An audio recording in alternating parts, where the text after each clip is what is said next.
Oh, look at this. There we go. One more, and one more, and then I think I'm good. Come on, baby. Oh, there we go. All right, I think I'm good. So Darius and I met 2005. Yeah, June of 06. June of 06. June of 06, as we started our journey at a thing called Birthing of Giants, which was on at the Endicott House, which is an extension of MIT up in Boston. And we both were in this group of entrepreneurs. I think both of us would say completely overwhelmed by that room full of success. And as you find out pretty quickly, most everybody's got challenges of different degrees. Some have much more zeros on them than others. But we lived through 3 years together in class, going back every June, year after year after year, and graduated 2008 in a program that had, frankly changed my life. It's now called the Entrepreneur's Master's Program at MIT. And I tell every person that I can get to go to that thing, And still very few people actually make application and make that journey. So very, very impactful. Darius has done amazing things. A high growth CEO. I got a list of stuff here. So high growth CEO, serial entrepreneur, and culture building mad scientists, which is really awesome. And then talk a little bit about your Glassdoor, experience around the, top list of CEOs. I think that's really cool for people to hear. I didn't even know that was a thing until I heard you talking about it. Best places to work. I mean, there's lots of really cool things. And a lot of this ties all the way back to the work that Darius didn't really even know he was doing at the time, that ended up being his latest book, The Core Value Equation. I have the hard copy here now. So we got to make sure. And Leah, will you put the order piece for this book in the chat so everybody can get it? Yeah, absolutely. So when Darius talks about core values, we just had Darius at our Petra Academy back in August. He worked with our team. When I hear him talk about core values, and I've heard hundreds of people talk about core values over my career, and when I hear you talk about them, you talk about core values in a very, very different way. And I think most of the people listening in today, they understand core values. They may have core values. They have them written. They're up on a wall, whatever that might look like for them. And even the work that we do at Petra, you take core values and move it to another layer of success. And I know you're going to get into that in this presentation today. So I'm going to get out of the way and turn it over to you. But I just really appreciate you being here, my friend. And we're all anxious to hear from you.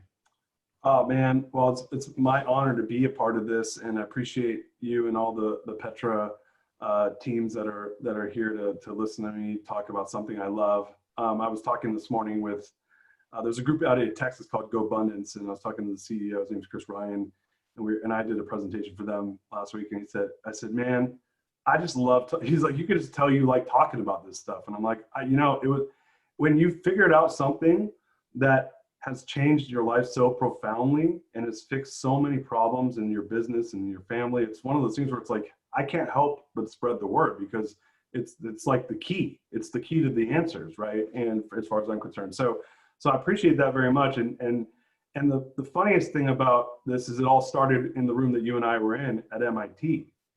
And so I want to jump into my deck, and I had a little bit of problems getting into it, like, because I'm on this new computer. So bear with me for a second. But what I want to do with the group here is we have a poll, and I'd like to do the poll with the group. Can we run those 4 questions? Do you mind throwing those out there? Oh, there it is. So yeah. Guys, so there's 4 questions here, and I'm gonna and I don't have access to the participants, but Andy does. So I'm gonna lean on him for you guys to be honest. The questions are simple. First question is, does your company have core values? It's a yes or no question. I'm assuming if you're working with Petra, we're gonna get a bunch of yeses. Second one though is one I want you to really think about before you answer this. Do you know your core values and can say them off the top of your head? No cheating. I will call on you in a heartbeat and put you on screen, and we will tell if you're reading them or not. This is, you close your eyes, you could say them quick. It's a yes or it's a no. You either know them or you don't. You don't have to think very hard about it. So, and when I say core values, it's usually the header. It's like, what are the 4 or 5 values that you guys stand for, or whatever number you have. The next question is, Does your team know your core values and can say them off the top of their head? No cheating. Every single person on your team, I'll say, Andy, get that person that said it. Go get 3 other team members, line them up, put them on speakerphone. I want to hear them bust them out. No questions asked. They know the core values. And this is the entire team. So no cheating. You are 100% sure every single person. I'm leaning on Andy on this one because he knows your teams. All right. And then the last one, and it's a yes or no. They either know them or they don't. And if 81% knows them, 19% don't, it's a no. Last one is, does your customers know your core values and can say them off the top of their head? I'm going to give you guys a little leeway here. Do you put them on your website? Do you email them? Do you talk about your core values to your customers? If you're doing that consistently, I'll give you a yes on it. But I'm telling you, like, it's a big part of your vocabulary. It's how you guys work with the customers. There's no way they don't know them except for the fact that they don't care enough to learn them. But they're in front of their face. So quick yes or no's on all those questions, please, if you don't mind. There's about 3 of y'all that haven't gone. I'm watching you. It might be. I like this. I had a group I did this with out of the Pacific Northwest, and they lied through their teeth. I was like, because I know what the numbers are. They're always the same. These numbers, I think your numbers will be higher than normal because you guys are working with Andy and Petra, but the numbers are usually pretty similar no matter who I ask this from. Do we got the results? Can you see them? Can you see those results, Darius? I can't, but let's see. All right, pretty good. This is about what I normally expect. 80-20. All right, must be new clients over here or non-clients yet. If you're in the 20, you guys need to work with Petra if you're not already working with them. So 50-50. Now I like this one. So just so you guys know, well, I'll get there when I go into my story. So 50% of you guys created your own core values and you don't know them. Just let that sink in for a second. 75-25. By the way, this matches Gallup's data that 80% of companies' employees don't know their core values. And of course, we got the 5%er. You got one group of people that think their customers know their core values, and I'm glad to hear that. So these are great. By the way, you're not alone. I just wrote a book because of those results. And those results mirror some things we'll be talking about in just a second. With that said, I'm going to share my screen. I'm going to see if I can do this because it's not, for some reason, it's not popping up and showing me the little window. Oh, there we are. Perfect. All right. And let me try one more thing and then we'll get going here. And then I'd like to jump in and do my presentation. Start. There we go. Perfect. Okay. Well, we're cooking with gas now, Andy. So guys, my name is Darius Mirshahzadeh. I am the author of the Core Value Equation, and it's my book that just came out on September 15th. And I'm really proud of this book. It's about 20 years in the making. There we are. I always hold it upside down. And so I want to start off. This is the first sentence of my book. I hate this company. I can't believe I created this. So this happened to me just before I went to year 2 of Birthing a Giants. I had this moment in my company where I built this company from myself in one room office to 150 employees. It was the spring of 2007, and my company was just about to be awarded a great honor. We were the 40th fastest growing privately held company in the United States. We were number 40 in the Inc. 500. Notice I didn't say 5,000. I know some of you all might be Inc. 5,000 folks. I think Andy just got Inc. 5,000. You were honored in that. But yeah, we were 40 in the Inc. 500. This is back before there was 5,000. So I was one of the fastest growing companies in the United States. I was about 28 years old. I had known Andy for about 2 years. And I sat at my desk and I said, I hate this company. I can't believe I created this. And the next thing I said was the most important thing I said, and it's all my fault. I took full ownership of the fact that I created a company that I couldn't stand. My belief is really simple and it's very straightforward. My belief is the core values of the opportunity becoming the language of your organization. And for those of y'all that said that 1 out of 20 of your customers know your core values, I'm assuming that your employees know your core values, and I'm assuming that you know your core values. You are one of the rare companies who have had this come true, where your core values are now the language of your organization. We're going to dive really into why this matters. But I believe that our core values have the opportunity to become the language of both our companies and of our lives. And that's a really important statement. But why does this matter? Why does it matter that something is the language of our life and of our organizations? Why should any of you care about what I'm about to say? Well, results matter, do they not? And I want to talk to you guys about something that happened with me in November 2018 with a man by the name of Dr. David Zellman. I did a program with him called the Transitions Program. And it was month 3 of the program. He's a top level performance coach. He works with some of the biggest badasses out there. And by the way, Andy, is this a PG-13, PG-R? How do I interact here? I would say like mid-level R in this. Oh, perfect.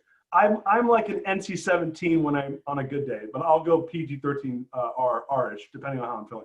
So I'm working with Dr. Z, and I'm at this point I just built my company to 1,000 people. This is a new company, by the way, not my Inc. 500 company. That company was a subprime mortgage lender. It ended up becoming the 40th fastest shrinking company in the United States at one point.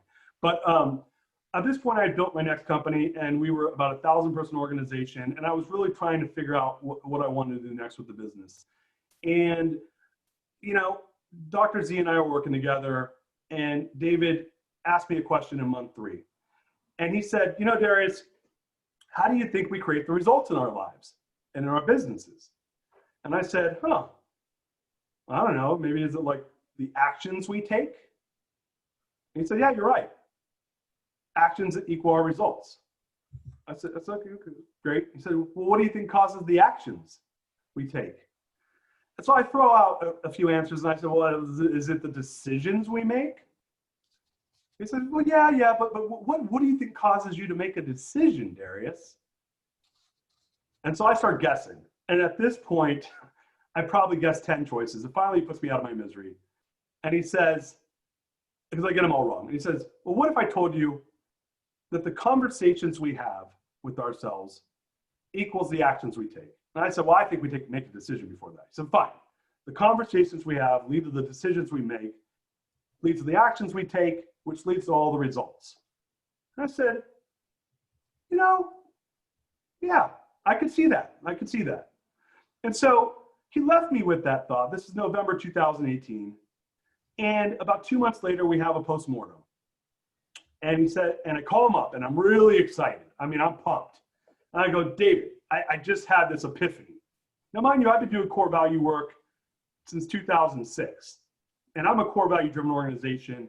I can tell you my core values of my company's inside and out. I'm all in on core values. I talk about core values ad nauseum. And so he knows I'm all in on core values. And I said, I have a question for you. What makes up the conversations we have? And he goes, are they made of words? I said, right. Conversation's a string of words, right?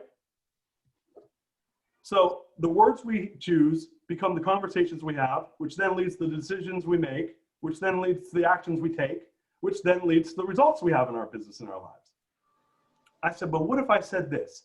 What if I said, I believe that the core values of our business and of our lives is the language of our business and of our lives. Therefore, the core values have the opportunity to become the words that we choose, which then become the conversations we have, which then become the decisions we make, which then become the actions we take, which then become the results. Therefore, core values equals results. And it was like, man, I swear to God, when I came up with this, I was like, whoa. Every result we have in our business and our lives is a result of the core values that we choose to live once we make it the language of our organization.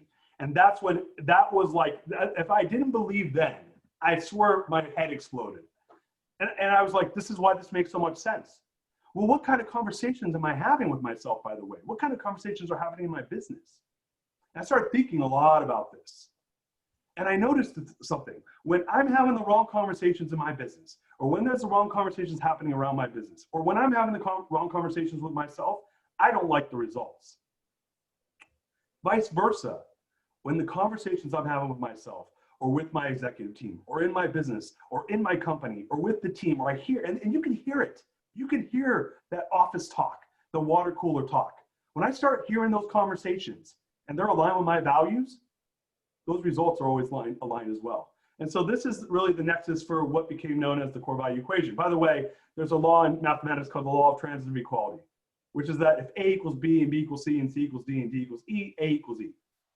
Therefore, core values equals results because core values equals words, which equals conversations, which equals decisions, which equals actions, which equals results. So now you guys know why I came up with the title for my book. So I believe that when core values become the language of our organizations, of our lives, that they are the most valuable asset we have. That they are literally the most valuable asset. And I like to liken it to this. Most organizations have core values, but they are not being highly utilized. And when they become the language of the organization, they have a high utility value within the organization. But what ends up happening is this in general. Most companies don't do this. Most companies give me the answer you guys gave me in your poll. And I say it's like having a gold brick, but instead of using it for value, we use it to keep the door open. Most of y'all are using a gold brick to keep your door open. I apologize for saying it, but that's the truth. And I did as well. I was guilty as charged as well. So a little about me, guys. I'm a serial entrepreneur. I'm 42 years old, but I've been an entrepreneur since I was 9. Started a candy empire in the 4th grade. My first business, real business, was a subprime mortgage lender that, like I said, was an Inc. 500 company. We grew it exponentially from myself and one assistant to 150 employees in 3 years. It was about a $10 million company. Subprime mortgage happened. It imploded. And then I was in entrepreneurial hell for about 5 years. Entrepreneurial purgatory. I pivoted. I sucked wind. I learned a lot about core values. I experimented a lot with core values, and I'll be talking about that in this presentation. My next business was a business by the name of The Money Source. It became a $30 billion mortgage origination platform. We grew from 30 to 1,000 employees in 3 years. I exited the company, so I'm under a confidentiality agreement, but it was a 9-figure business. And it was truly a core value driven organization. We did not do Inc. at that company. We didn't do the Inc. 5000. We would have been a very high growth business had we were. But there I was voted the #9 highest rated CEO in America on Glassdoor, which is something I'm really proud of. We were the #3 best place to work in San Francisco, fighting out a ton of the tech companies. And we were a boring, lame mortgage servicing company. But we were a great place and still are a great place. And those guys are doing amazing things and will continue to do amazing things because my legacy lives on there. I like to say this, that when I say the word core values, this is what comes to mind. Best place to work, Glassdoor, yay, fun, pink unicorns. And that's what most people think. And I believe the word core value has been hijacked by HR folks and by marketing people, because that's not what I think about. I think about this. I think about getting, excuse my language, my fucking ass kicked. And I did for many years, learning how to build high growth businesses and learning what it meant to not have core values be alive and well in my organization and learning from the side effects of that. And so it came really from a lot of pain and suffering that I learned the right way to do things. And it's not because I'm smart, it's because when there's 10 different ways of doing stuff and you choose the 9 wrong ones, you only have one option left. And that's what ended up over and over with me, because I'm not so sharp. I'm not the sharpest tool in the shed, but I did end up, I have high perseverance, so I kept going until I figured out the stuff that worked. You know, I want to back up and talk about Twin Capital though, because Twin Capital, although we were a subprime mortgage lender, now I'm 10 years out from that, so I could say it and not be super embarrassed. 10 years ago, people would say, what do you do for a living? I tell them I was in mortgage finance. I would not tell them I was in the mortgage business. It was like really embarrassing to tell anybody, like you were automatically looked at like you were Satan or something. But I started the business, and when I started, it was myself. I was 25 years old. I didn't know a thing. When I met Andy, I literally was clueless at Burlington Giants, and it was a real trial by fire. And I noticed something early on in the business, though. It was a great little business, and we were small. We cared, and it was a family, and it felt like a core value-driven environment. But the minute one wall went up, the minute we had too many people to fit in one room, I noticed the difference between the 2 rooms. The room that I was in felt like like it did when we were just one room, and the other room felt different. Not bad, just felt different. Well, we were fast growing. So 1 room turned into 2 rooms, turned into 4 rooms, turned into 8 rooms. Before I knew it, I had probably 16 rooms. And any room I walked into, if the leadership shared my values, personal values, felt like things were being done the right way. It felt like the core values of the company that I hadn't yet expressed, by the way. When they didn't fit my personal values, because again, we hadn't designed our values in our business. We had problems in those rooms. And eventually I got a nickname for myself. I called myself the firefighter. And we had 3 departments of the company. We had loan sales, loan operations, and loan marketing. And every 30 days I was in a new room, depending on where the fires were. I'd go from loan sales, put out the fires there. Then I put on my firefighter gear, go to loan operations, put out the fires there. Then I'd go to loan marketing, put out the fires there. Then I'd be back in loan sales because it'd be on fire again. And this was a routine until I got into Birthing of Giants at MIT. And I started to learn there that you needed to have these best practices. Vern Harnish was the person that started BOG and EO, as you guys know. And the first thing we learned is we need to have core values. Well, I was still clueless, but I was drinking from a fire hose. And I came back and my business grew from that point from about 60 employees to 150 employees. And that's when I really, even though I was trying my best, I just couldn't keep up. And so I started off this conversation by asking you guys to do an exercise with me. And I didn't make that up. Where I got that from was at Birthing of Giants in year 3. And in year 3, Ken Sim and John DeHart, their case study for scaling up, they're in our class as well. We had an all-star class. We had like 3 scaling up case studies in our class. Apple Tree, Apple Tree, Neurosex 4, and I think there was one more. But anyway, the point being is that they said, please stand up if your company has core values. I was just like you guys. 50% of the room sat down, and I was in the first 50%, just like on the poll we did. And it was a gut punch. Now, the thing about this, though, was that these were all BOG grads. We had just graduated that night. And I couldn't believe half of us sat down. And I'm sitting there, and I'm like pissed at myself, but at the same time, I'm like kind of like enthralled, like intrigued. I'm like, oh, dude, how's this possible? We create our own core values, half of us sat down. When they asked the question, stay standing if your employees know the core values, half of the remaining half sat down. And matching your guys' numbers exactly. 75% of the room was sitting down, 25 still standing up. And then they said, please stay standing if your customers know your core values. And the entire room sat down, with the exception of John and Ken. Again, matching the numbers from our poll. So it's good to know times have not changed. And that we all try our best, but as best as we can, most of us have gold bricks that we use to keep our doors open. Most of us are not highly leveraging our core values to become the language of our organizations. And so I left that meeting and I was like, man, what the hell just happened? So, by the way, it's not surprising I sat down. These are what my core values were at Twin Capital. This is on 11 by 17 paper, laminated, hung up all over the walls of the company. I mean, I thought I was the shit because I had core values, right? But look at these things. I mean, I can't even read them. And it's like I wrote these 15 years ago, and I read them now, and I fall asleep while I read them. So before we go any further, though, why should you do any of this? Why does this matter? Well, get out a piece of paper. I want you all to get out a sheet of paper. And I want you guys to just carry this exercise with you through the rest of this workshop. I'm going to ask you a couple questions, and I want to leave you with the thought. Think of your clients and their organizations. Think of let's say your organizations. So think of your clients and think of your organizations, okay? What is going right in your companies? What is not going right, in your company right now? I need to update this deck. You're doing great, man. Yeah, what is not going right in your companies right now? What language is your team currently speaking? When you think of the language of accountability, core values is the language of accountability, but if they don't know them, what are they speaking? How are people talking? Is it positive? Is it negative? Is it the way you would? Is it different? Is it a mixture of conversations and languages? I have a firm belief every problem and every result in your business and lives is a result of the core values that you live. I'm going to repeat that. Every problem and every result in your business and lives is a result of the core values you live. No question about it in my mind. So the next morning after BOG, it's called EMP now, I go to a diner in Cambridge. I'm going to reluctantly admit that I was hungover. We drank and partied that night in downtown Boston, had a great time with Andy and my other buddies. Andy didn't drink, of course. He was very sober and took care of all of us. I'm sitting in this diner in Cambridge, and I'm pissed. And I'm like, what the hell just happened? How is it possible? I mean, we had an amazing class. I mean, there's just so many incredible entrepreneurs. How do we all sit down?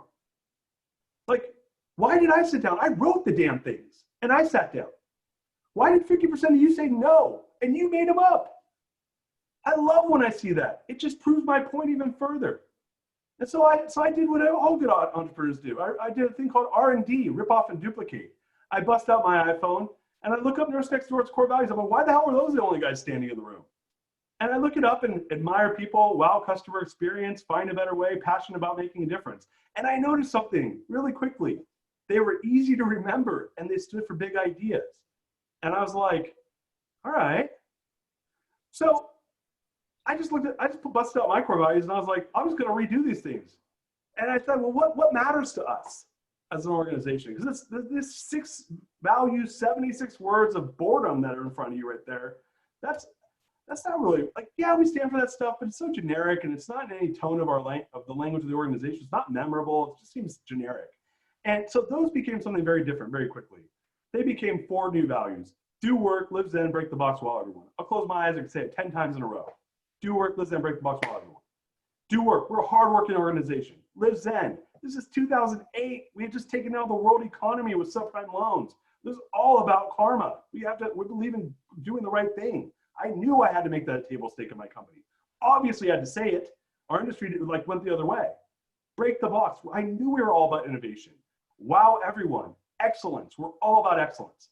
And I brought it back to my organization and right away I saw something different. I saw people using the core values. It was something I'd never seen before. So I believe that there's a problem and the reason why I did the poll with you guys and you guys got the 50, the 75, and then the 5%, the 95% don't know the core values in the different categories. It's because in a typical core value process, it goes like this. We do a discovery process. Some of you guys might do mission to Mars. There's a bunch of different processes. Discovery process is a well-worn path. We figure out these 4 or 5 generic words that we stand for: courage, teamwork, integrity, blah, blah, blah, family. And then we do some mediocre rollout. Then we have a weak implementation process. We check on them once a quarter. No one really knows them. They show up to a workshop on Facebook Live and everyone sits down when Darius asks them if they know their core values. This is the typical core value process. By the way, I did it too. That's why I sat down at MIT that day. I believe this equals something very important. It equals this, words on paper. There you go. It equals exactly what I got. And it's what you guys probably have as well, most of you. Well, I started really over the next few years playing with this and thinking there's got to be a better way. And I realized, well, the process and framework's broken. The discovery process is a well-worn path. There's nothing new to do there. But they need to be designed for high utility value. If I want something to become the language of the organization, they need to be designed for high use, right? Let me show you something. This is a great phone, but it can't do what the iPhone does. It's not designed for it. So if I'm designing the core values to be the language of the organization, they need to be designed to become the language of the organization. So I figured out, I experimented and played with it. And really my book is a design book. It's how do you design the values to be the most high value asset you have in your organization? Because when you do that, that's what happens. I then started designing the rollout process. Well, if I want people to buy into this thing, I got to roll it out the right way. And then how do I design the implementation process? And then I got to measure for ROI. So we're going to be diving into that stuff here today. When you do this, I believe something changes dramatically. You get 4 game changers. Number 1, you get the creation of the ultimate decision-making tool for your organization. Answer any question, good or bad. You get the creation of what I call invisible scale, which we'll be talking about here in a little bit. You get to attract an army of like-minded supporters both inside and outside the organization. And last but not least, you create a common immersive language in your organization. So the core value discovery and design methodology can be visualized as this. At the high level, the 30,000-foot level, is your theme/header. Below that is a descriptive. And below that is your policy and procedure. And we'll be talking about the first 2, the P and P. I'll touch on it, but it's not. It's more of a tactical thing. So the discovery design process. This is where the rubber meets the road. If you don't get this right, the rest of the stuff becomes an uphill battle. Let's start off on the discovery process. So as Vern likes to say, your company is a living, breathing organism with a distinct personality. It expresses that personality through its values. He goes on to say, discerning the core values is a discovery process, not a creation of wish list or of nice to haves. Do not make them aspirational. So I like to say this in my book, I mention it. It's a subchapter. It's called Core Values Don't Have to Be Nice. Look, I'm going to say this till I'm blue in the face. HR folks, I apologize for you guys. Marketing folks, I'm sorry for you guys. You've hijacked the word core values. When I say it, people start to think about soft stuff. Here's the reality. They don't have to be nice. If you're an asshole organization, own it. Good, bad, or indifferent, they need to be authentic to the personality of the organization. Don't choose vanilla core values. Don't try to please some imaginary customer or investor or employee. They all figure out what you are anyway. You are what you are. Own it. So I want you guys to see if you could guess who this is. We put up in the chat. This is a company. It's a very famous company. They have 4 core values: respect, integrity, communication, excellence. Do I have any guesses? None in yet. I'll give you guys 10 seconds. 9, 8, 7, 6. Got an Amazon. Nope. They're Googling it. Yeah. You guys, come on. Apple. You got an Enron. Oh, you got an Enron. That's Enron, my friend. Yes. Integrity. By the way, if you were Enron, you would totally have integrity be one of your core values because it totally lives up to being a fraudulent company. But the point is this. These are bullshit. That's not what they were. They just said it because they thought people wanted to hear it. And when the reality was they had a culture of fraud, culture of lies. The key of the discovery process is you have to be authentic to what you are and be unapologetic. Core values don't need to be nice. Did I mention core values don't need to be nice? Just so you know, core values don't need to be nice. So let's move on though, because that's a well-worn path and I'm not going to teach you much new there. Just don't lie to yourself. Let's go to the design process. This is a game changer. Guys, the way I look at it's like this. When you look at like the Enron core values of integrity and courage and whatever they had in theirs, those are what I call themes. These are like these big generic words that any organization can share with another. What they need to do though is you need to translate these into sticky, memorable, user-friendly words and phrases. Those are the only things that a team must remember, okay? The header is where you translate the theme into something that's in the tone of the organization. So let's look at Twin Capital. These 6 boring core values became do work, live zen, break the box, wow everyone. That's what I mean by translation. And so I got really like kind of nerdy about this. I was like, man, how do people, I want my team to remember the core values. Like I got to make it easy for them and I got to make it, sticky. It's got to be in the tone of the organization. So how do I get the team to remember it? I started doing research on memory. And there's this really interesting law called Miller's Law. And it's the magic number 7, plus or minus 2, provides evidence for the capacity of short-term memory. Most adults can store between 5 and 9 items in their short-term memory. This idea was put forth by Miller in 1956, and it's called the magic number 7. So I was like, all right, that makes sense. Like, let's go back, right? Like, do work, live, zen, break the box, well, everyone. Yeah, it's about 9, 10 words, right? If you take out the any preposition, we're at about 9 words. So it's just got to be easy for people to remember. The less words, the easier it is to remember. It kind of makes sense, right? So let's look at some examples. My current company I just left is the money source. We have caring, integrity, inspiration, service orientation. Is people matter, strength of character, inspiring leadership, rock solid service. I want you to keep in mind, these are different organizations and I'm not a consultant. So these are friends, I've done their core values for them. Berkland, results-oriented, empathy, innovative, trustworthy, exponential value, empathy. The guy went to Harvard Business School, so he doesn't really get any more empathetic than that.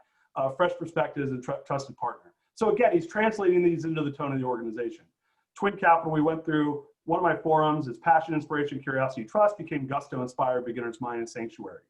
High points, a friend, one of the HBS guys, excellence, passionate, collaboration, results-oriented is OPI, ownership, pride, and impact, change, challenge, commit, one team, client partnership.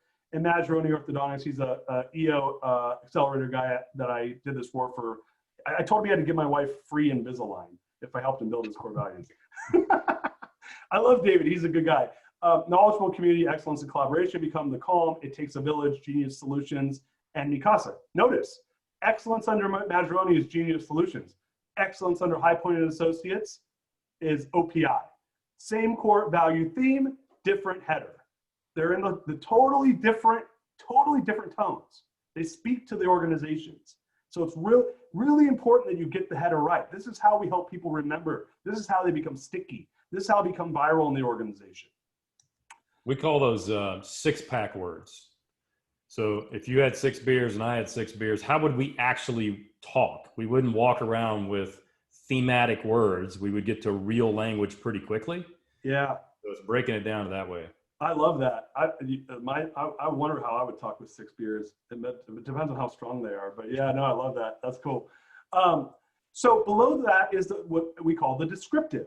And this is the 4 to 8 sentences that the leadership and the team use to describe what each core value means in detail, right?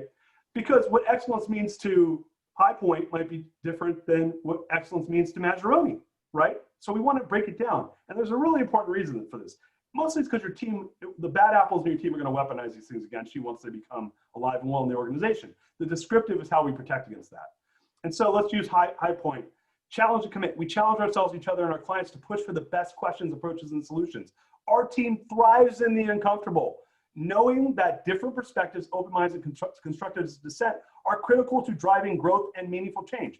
Our team thrives in the uncomfortable. This guy's saying, I want my people to fight. Constructive dissent, that is an HBS word for fighting with each other. You're not going to want to work there if your number one strength is harmony. This is the opportunity to hold your team accountable. Let's go to my old company, The Money Source. I like doing this because I show people how I build accountability into the core values. I call this the give take. We take care of our people, give. Everyone has a voice, give. At The Money Source, those voices matter. We recognize our workforce by investing in our team members as whole people. We start with making work fun. We weave in the spirit of social responsibility and philanthropy. Over time, we build trust and pride. We believe in creating environments that lend way to our team having fun and engaging in meaningful work. All give, give, give, give, give. Now's the take. Through this experience, we intend to foster a culture of achievement, longevity, and excellence. I'll give, you got to give back. And this is important because what I would have people do all the time is they'd say, Darius, that's not people matter. If you go into my Glassdoor reviews, you will see people talk shit on people matter every time they give me a 1-star review. It's because it doesn't say person matters. It's plural, people. And so it was designed that way on purpose. Design matters, people. And those descriptors is where you really protect yourself and your company. And I will tell you this, when they're designed well, they become the ultimate decision-making engine. In my company, The Money Source, any problem I had, any problem, when I'm like, I don't know what to do. I don't know. Should we sell that business? Should I lay off 150 people? These are real issues I had, by the way. Bust out the core values. People matter, blah, blah, blah, blah, blah. Inspiring leadership, blah, blah, blah, blah, blah. Strength character, blah, blah, blah, blah, blah. Rockstar service, blah, blah, blah, blah. Then guess what I would say, Andy? It's not a good fit with our core values. I'd say, shit, I got to do that? You're not, if it's a hard decision, if it's an easy decision, I don't need to read the core values. I know the answer every time. I don't want to make it. Yeah. The core values force me to do it. And so I'm telling you, I had probably 15 of those oh shit moments over 7 years. Yeah, every time I did things I didn't want to do, but I knew I had to do. Well, they become a lever, right? So, or a hammer, however you want to look at it. But this is a tool, and that's what I love about your book and what you're walking through is how you operationalize a set of words. Fully. This is all around operationalizing the value. I want that gold brick to be melted down to turn into tons of valuable stuff. I'm operationalizing them all over the business. This is the tip of the iceberg. I bring these into every part of the business because of the way they're designed. They're designed for high utility value, so I can run the business off of them. So again, in the core value waterfall, we talked about the themes, the headers, and the descriptive. Once you have those, you can convert them into policy and procedure, which is essentially your traditional P&P. I didn't throw it on here because I want to get through the entire presentation. But you now have a language, a tone of language in the organization. I want to bring it into the organization, and I'll write my P&P in the language of the organization. 2 things. The header, they have to know. The descriptive, they don't have to know. And that's really just used for decision-making and for accountability. So what's invisible scale? Well, when I do this, when I build an organization where this is alive and well, things start flowing to the middle. People start to know what's expected of them. You know, in my business, when I say rock solid service, inspiring leadership, strength of character, and people matter, what I mean by it. And you're either doing it or you're not. And when invisible scale happens, people that like what those things mean start to gravitate towards each other. They start to hold each other accountable. There's an invisible manager that shows up. The core values are in the oxygen in the air. If you're breaking the core value, you know it. You can't pretend like you didn't know that that's what you weren't supposed to be doing. And people that don't like that, it's really cool. They leave. Or you manage them out. And people that like it, they show up in droves. And invisible scale is where you start to get this organizational efficiency that just happens organically, holistically. And I'll tell you this, at TMS, at the Money Source, I grew from 30 to 300 employees from July of 2013 till December of 2014. I grew from 30 to 300 employees, and I had 0 growing pains. I had 83 ENPS, Employee Net Promoter Score, and I grew that fast. Then I grew from 300 to 1,000 in the next 18 months. I'd be lying if I said I didn't have any growing pains, but I didn't have as many as I would have. So invisible skills, that's a great differentiator. And that was, by the way, that was the moment I realized I created a language in my organization. When I went from 30 to 300, I said to myself, how the fuck did I just do that? And I noticed something. Everyone's talking the same language. They're all saying the same stuff. And I was like, oh yes. And that's when I got like, I tripled down on this stuff. So look, you've done the hard work. Yay, discovery and design. Nope. I got to bring them to life in the organization. And I say that starts with a rollout process. A lot of people, they go weak on this. I'm like, no, triple down, quadruple down on this. This is where you get some real value. I call this the core value wedding. Dude, you got to make it count. It's the most important day in the life of the organization. It's the day they get married to the organization. So we create the core value wedding. Chapter 6 of my book goes deep into how to do this. It's a very well thought out process. It's easy, and there's tons of tools that I provide when you get the book that you get for free. All right, so chapter 6 is all about the rollout process. It's the full rollout. I spared I spared nothing. I gave you everything. In fact, there's downloads where you can download workbooks on how to do it for small organizations and large. Okay, and so all of the downloads will be on the website? Yeah. If you buy the book, there's links to it. So you just have to, it's in the, you just sign up and then you'll get it through the book. Because Michelle's asking a question around this, so I want to make sure we get to it. If you buy the book, you just go in and download it and you sign up and download it. It's there. So this is your specific question, so maybe you could speak to it. And then Michelle, if you're listening, I can allow you to talk if you guys want to have a quick conversation around this. When we implemented our core values, a lot of our employees saw it as hokey. How do you get past hokey? You got to make it, well, I'll tell you in a second. So before we go there, let me just say something because I'm going to answer your question. If I don't answer, we'll do a Q&A at the end. Okay. The key to the wedding is when you go to a wedding, it's all about celebrating someone else's life. But you yourself feel love. You start to internalize how great it is, right? It reminds you of things that you're not doing in your life. What I say is there's a key to this. And there's something I just want to bring up right now. There's a universal truth about humans. And this might answer your question, Michelle. It's all about me. It's all about them, your employees. It's hokey because you're trying to make it about the company. If you make it about them, they're not going to think it's hokey. So this is a design issue. When I built the core value rollout, the first 50% of the 3 hours, it's all about the employee. I teach them about their core values. I teach them why core values matter. In fact, in our business, we teach them their strengths for Strength Finder. That's the first 4 hours. And then I teach them my core values. I got to get them warmed up. You got to get some foreplay. You can't just go in for the kill. So you got to get them warmed up. You got to give them something. It's about the give take. I give. Hey, Andy, thanks for showing up to my company. I'm going to teach you what core values are. Have you ever worked at a core company before with core values? Oh, you have? Did the owners there know it? No, they didn't? Oh, well, welcome to our company. We're different. Let me teach you about your core values first. If you make it about them first, I spend hours warming them up. Then I bring my values in. It's hokey because you're going in it cold and you're showing them your values off the cuff. And they're like, another fucking lame company. It's all about them. So make it about the individual. It's all about me. It's all about, hey guys, they're not there for you. They're there for them. Yeah. So once you have the core value wedding, well, it's like anything, man. If you get married, if you have a wedding, what do you not talk to your spouse after that ever again? Well, that's what most companies do. They have this killer wedding. Maybe they have a hokey wedding. They do something, and then they don't ever talk to their spouse ever again. They bring up their core values like once a quarter or once a month or something like that. They do some like stupid lame meeting with it. And, you know, it's just something where it's not that interesting. And people are like, oh, there he goes again, talking about integrity. You know, it's not meaningful. So I say this, implementation process is a marriage. And when you get married, it's a work in progress. We're always working on it. The key to it is this, though, and we're going to dive into it, is you got to make all this stuff easy. The minute it becomes work, you just won't do it. So it's all about making stuff simple. This is why design is so important. So my company, I have a thing that I built called Core Value Advertising. I hang them on every wall. That big top wall is a 30-foot long wall, 20 feet tall. I mean, this is like 10 foot tall, 30 feet wide. I put them everywhere. I blanket them. I make it where they don't have to try.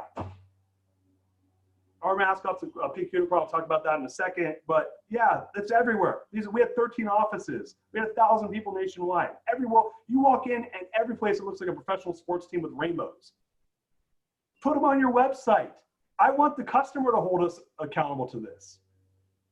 So many companies don't put them on their website. I'm like, why would you not do that? Like, I want recruits to Google this and to, when they look me up, read my core values, because I'm going to hold them accountable to it during the recruiting process. And that place is where, Darius, and maybe you've had this experience or deal with it some today. This is where the organization is going to get into a riff with marketing, because marketing is going to want, our core values need to reflect some way to turn it into, leads or whatever. And sometimes this is a detractor that people are going to look at this and say, I don't want to do business with those people. Talk about that for a second. Yeah, that's ideal. I want, this is what happens. Polarization equals strength. I want to polarize against people that go against my values, and I want to attract people that love my values. That's how I get a promoter versus a detractor in an NPS. Because my promoter will say, like, I like that company. My detractor, they'll do everything they can to sabotage, or they won't show up. I want to polarize. This is, how many people do we have on this planet? 7 billion? Like, fine. Piss off a few of them. Don't try to please everybody. I want to piss off the right people. The wrong people, excuse me. And I want to attract the right people. I want the people to never show up who aren't supposed to show up. I want to do what High Point Associates did. I want to talk about constructive dissent in my values. Yep. If that's what I am, they're going to learn about it one way or the other. When they show up, this is what happens if they don't know what you are. They show up, they don't like you, they talk shit when they leave, and you lose 10 more clients, right? I would rather beat them to the punch. I'm going to go way in front of them and they'll never show up. So I own my core values. I'm unapologetic about my values. And look, man, if you read these values, they sound great. There's nothing, my business was a business built with love and lots and lots of love around it, right? But it was around just showing people, and I would fire clients. They treat I had 250 call center employees. I would tell people, hey, that guy who's harassing our call center, put him on the list that we don't call him anymore. We only communicate via mail. And they'd get mad. I'd say, they go fuck themselves. I don't care. They're abusing our call center employees. I don't like that, right? So this is about, and I would live every single time. It was easy. I make the decision. Is that customer treating our people matter when we're giving him rock solid service? If the answer is not, he's out. We're not giving them anything more than we legally have to. And a mortgage service was hard because I can't get rid of his loan, right? Yeah. But yeah, no. This is a tool for decision making. This is a filter for customers and for employees, and it is the best filter you have. And if you want invisible scale, you have to apply a really heavy filter. You got to do it consistently. So quick time check. We got about 5-7 more minutes. All right. Yeah, I'm going to go jam quick here because I actually have 7 more minutes. So core value storytelling, low hanging fruit, make sure that people are telling stories about the core values in the organization. In mine, we'd ask the question once a week. We put it on our 15-5 or our pulse questionnaire. Who lived the core values this week? What core value did they live? How they live it? And then we'd share those stories. This is the low hanging fruit. Do those and do the rollout. You're good. The next is the 20%. That's the 80-20. This is to get you 80% of the value. The 20% of the value is what I'm going to run through right now. This is, we'll jump past this, but when you were 10 years old, what do you want to be when you grow up? The answer is probably not what you're doing right now. I'm all about making it about the company bleeding core values, making it about something greater than themselves. Sports teams, college teams, high school teams, they do a great job of this. We did the pink unicorn thing at my business, and it stood for happiness in the mortgage industry. That was our why, by the way, was to grow happiness. And this is a trade show booth at a mortgage banker B2B conference. No joke. This is me wearing a pink unicorn mask. It's about having fun in my business. This is the reason why my book is bright pink. I believe that pink stands for happiness. It's my spirit animal. This is, again, my company. We had Tracksuit Thursday. You can look on our t-shirts. You're seeing rainbows, pinks. I'm bringing them to life in a fun and inventive way. And again, Pink Tracksuit Thursday. We wore tracksuits, pink unicorns. It's around making it fun, bringing it to life. Like I said, sports teams do a great job of this. Your company can do the same. This is a nice to have, not a need to have. You really got to want to put forth the effort to make this happen, and it's how you get the last 20% of value. Pink unicorn posing, core value symbols. I'm all about trying to help them be memorable. And there's some different symbols. We got a sailor's knot symbolizing strength, El Capitan with the flag on top for rock solid, torch for inspiration, inspiring leadership, and then filaments of hearts and minds being the light bulbs. Last but not least, why do all this? Well, you got to, if you can't measure it, you can't improve it, as Peter Drucker said. So I was all about treating this like I would a balance sheet item or an income statement item. And I use NPS, ENPS, Q12, and core value ratings. In my business, we measure for results on all this stuff down to the basis point. So here's some examples of Q12 questions measured quarter over quarter, office by office, department by department. And if there was a variance of more than 10 basis points, we would have a corrective action plan. We did the same for NPS. NPS is more volatile, as well as ENPS, but we'd look for baseline, median scores, we'd compare. I also did this. I would take these scores and I'd triangulate them against traditional KPIs. And when I saw a 10% increase in these, I see a 10% increase in my traditional KPIs, vice versa, a 10% decrease, I see a 10% decrease in the KPIs. So I had two business partners, guys, that were hardcore bankers. They did not believe in any of this shit when I rolled it out. And by the end, they were coming to me and saying, hey, what does the NPS data show? They were like the biggest believers you've ever met in your whole life. So I'm gonna leave you guys with these thoughts, and I know we're running out of time, unfortunately, but my question is, what language and words are being spoken in your companies and with your teams? Are you, your team, and your clients having the conversations that eventually lead to the results you're looking for? I empower you to take control of the language and conversations in your organizations and in your lives, and I believe that this starts and ends with the core values. That's my book, that's my website, that's my email, that's my story. Hey, will you go back to your email real quick? Oh, sorry, I'll just put it in the chat. Yeah, just stick it in chat. So Darius, thank you for sharing that. I know it's like a whirlwind of information for everyone. Everything that he talked about, plus a whole hell of a lot more, is in the book. So you need to order the book. I think we've got the link in chat. You can grab that. The other thing that I always say in these sessions is, you know, you're a friend of mine, you're a friend of Petra's. You know, most people that we deal with, like myself, are pretty accessible, right? So if you got a question about something, you got his email address, just send him an email. I mean, that's what we do. When we love something so deeply that we write books about it, we talk on stages about it, we're more than happy to answer questions. And you, like me, Darius, have said those words from stage 1,000 times, and nobody ever emails and asks a question. It's the damnedest thing. You have an expert on a particular topic, and for whatever reason, they just don't come to you. You know, it's very rare. And when they do, it's like, hell yes, I'll spend some time with you because you're interested in what I'm interested in. So it works. Yeah, I love talking about myself.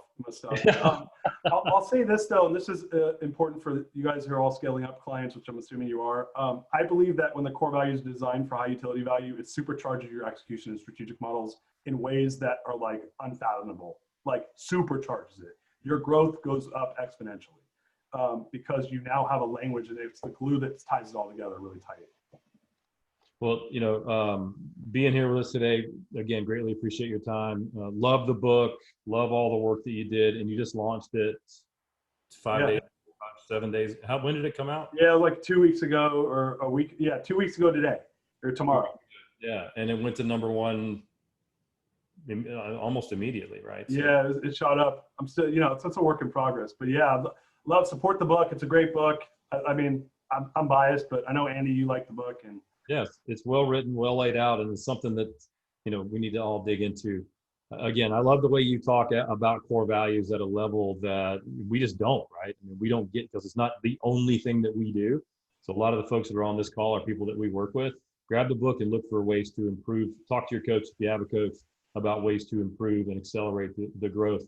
And Darius, one of the things that we do for folks who jump on here and share some time with us is the charity that we look for and support is a charity called Tiny Superheroes.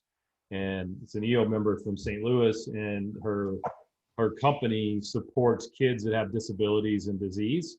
So she sends these little tiny superhero capes, if you can kind of see this. oh, it's cool. Yeah, so her mission is to change the way people view childhood disability and disease. So we're going to send some of these capes to some kids and sponsor those kids and capes in your name for spending some time with us today as a little bit of a payback for giving us your knowledge and information. This will be recorded. It'll be out later today, tomorrow. So look for that in your inbox. It'll also be Darius, on the website. last question. We did get a couple people asking, do you plan on releasing an audiobook version? It's already released. Graham Hamilton, Juilliard trained actor, did it. Yep, I'm every version, ebook, audiobook, paperback, hardback, whatever your pleasure.